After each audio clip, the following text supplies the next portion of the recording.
Sesudah Budi Ari tidak lagi menjabat di Kominfo, baru terbongkar kementerian itu mengalami pembusukan luar biasa. Sesudah belasan orang di dalam Kominfo yang sekarang bernama Komdigi atau Kementerian Komunikasi dan Digital itu diseret polisi ke penjara karena mereka ternyata adalah kaki tangan dari bandar-bandar judi online. Dulu dipilihnya Budi Ari jadi Menkominfo saja ditertawakan banyak orang yang logika berpikirnya masih waras. Karena yang namanya kita kerja ya, apalagi kalau sudah memegang sebuah jabatan, sudah pasti seharusnya yang dipilih adalah orang yang sangat mengerti di bidangnya.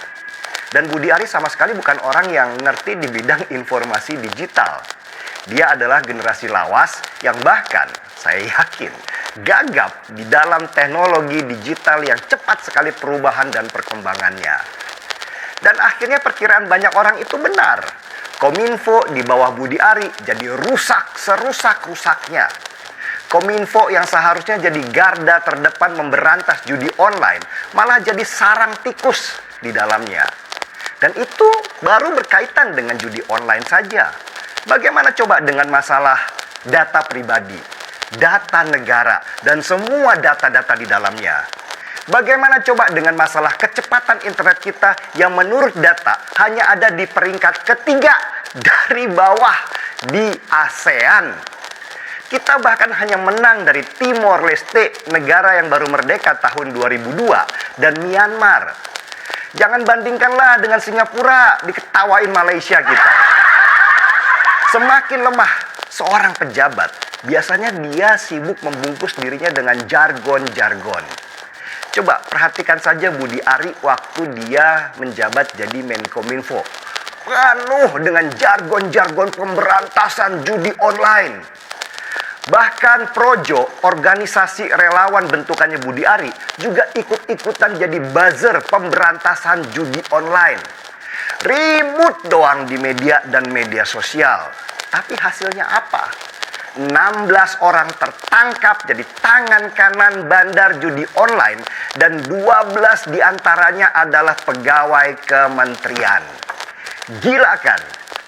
Yang lucunya, Budi Ari juga mendapat piala dari detik.com sebagai tokoh pendorong pemberantasan judi online di bulan Oktober lalu. Detik.com itu seharusnya malu dan mencabut kembali piala penghargaan mereka ke Budi Ari ketika ada kasus terbongkarnya orang dalam di kementerian yang dulu dipimpin oleh Budi Ari. Kan orang jadi banyak yang ketawa. Baru aja dapat penghargaan rumah paling bersih. Ternyata baru terbongkar. Ternyata sarang terbesar tikus malah ada di dalam rumahnya. Pak Prabowo seharusnya mulai berpikir ulang lagi untuk menjadikan Budi Ari sebagai menteri. Karena terbukti di kementerian lamanya Budi Ari itu bermasalah. Sibuk dengan pencitraan dan minus kerja. Kalau di kementerian lama aja terbongkar bobroknya, kebayangkan kebobrokan apa yang akan terjadi di kementerian baru dia sekarang. Memang apa sih yang diharapkan dari kerja seorang ketua relawan yang pernah ngambek pengen bubarkan organisasi Projo karena gak dapat jabatan apa-apa dari Jokowi? Dari model ngambeknya aja kita udah bisa mengukur kapasitas seseorang.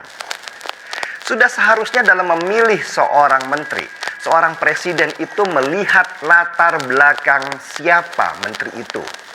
Secara teknis, menteri adalah pembantu presiden. Jadi supaya tugas presiden lebih mudah, seorang menteri itu harus sangat mengerti, sangat pengalaman di dalam bidang di mana dia ditugaskan. Kalau menterinya nggak punya background apa-apa, ya pelangap-pelongolah dia. Dan lengah sedikit, jadi sarang judi online.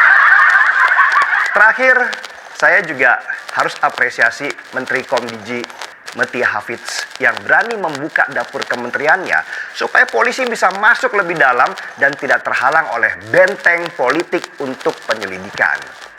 Seharusnya memang begitulah tugas seorang menteri. Sebelum dia memberantas sesuatu, pastikan dulu rumahnya bersih. Jangan bersihkan rumah dengan sapu kotor, sia-sia. dengan menteri membuka aksesnya dan mempercayakan semua kepada polisi untuk penyelidikan dan tidak menghalang-halangi, apalagi pakai tekanan politik segala. Oke, halo teman-teman, kembali lagi bersama saya di channel ini. Salam NKRI harga mati. Teman-teman, dalam video ini kita telah mendengarkan sebuah cuplikan video yang disampaikan oleh Bung Denny Siregar. Tentunya hal-hal seperti ini menjadi sebuah pemahaman terbaru bagi kita dalam menilai perjalanan politik yang ada saat-saat ini.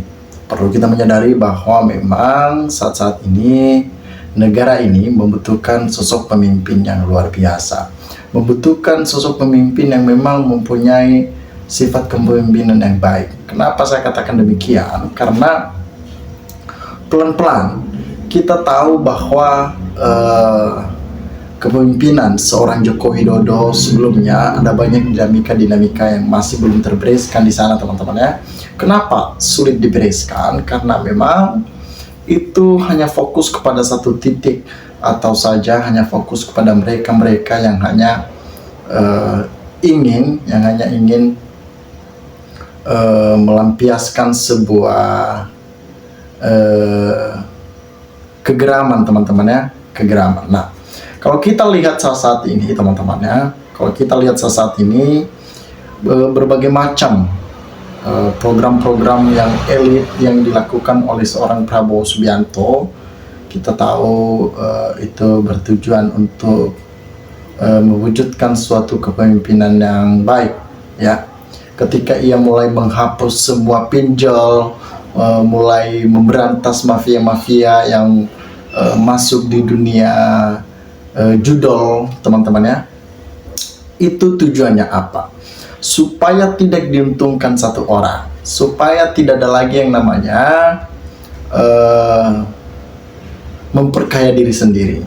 Dalam kepemimpinan seorang Prabowo, kita tahu ada banyak hal yang ia pertimbangkan. Kita tahu mencapai titik itu bukan sesuatu hal yang mudah bagi Prabowo. Ketika ia sudah sampai, maka ia tidak menyia-nyiakan waktu itu. Ia memakai dan memanfaatkan sebaik mungkin dan seefisien mungkin. Sehingga program-program Prabowo pun kita tahu, ini program Prabowo bertujuan untuk memajukan negara ini, baik dari tingkat ke bawah, prasejahtera, sampai ke atas. Prabowo selalu pro.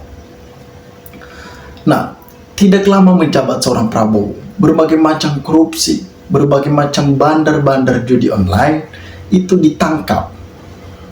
Nah, yang dibahas oleh Bung Denny Siregar ini adalah Budi Ari. Budi Ari adalah Menteri Kominfo di masanya Jokowi. Yang memang ada banyak hal yang mestinya dibereskan di sana. Kenapa harus dibereskan? Karena memang itu pelan-pelan kita wujudkan apa yang menjadi kepentingan masyarakat. Sekarang kepemimpinan Prabowo terlihat bagus, baru menjabat. Semoga kepemimpinan ini menjadi kepemimpinan yang baik. Apa yang awal kita lihat itu akan berkelanjutan, bahkan melebihi dari yang kita lihat saat ini sampai di akhir masa jabatan Prabowo nantinya. Itu yang kita inginkan. Orang-orang seperti ini yang kita inginkan, sehingga para mafia-mafia yang berada di Indonesia ini, yang hanya ingin menguasai, memperkaya diri sendiri, itu ditangkap. Ada banyak orang yang ditangkap sekarang ini. Kita bangga dengan itu.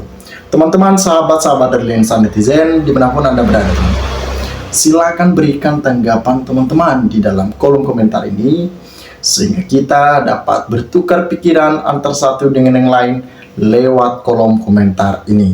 Terima kasih teman-teman. Lensa Netizen melaporkan.